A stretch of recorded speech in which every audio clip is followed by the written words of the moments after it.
ভারতের একজন ধনকুবের আছে, নাম শুনেছেন না? মুকেশ আম্বানি।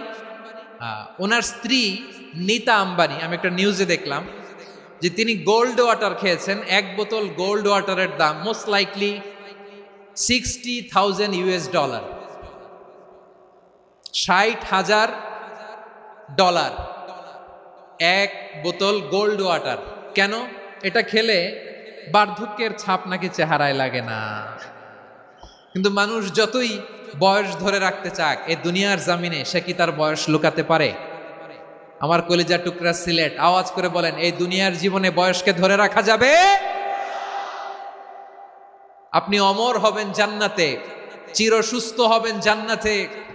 আপনি যদি চির যৌবন থাকতে চান, চির যুবক, এটা পাবেন জান্নাতে। সুবহানাল্লাহ বলেন। ওই জান্নাতে আপনি যেতে চান তো? চান?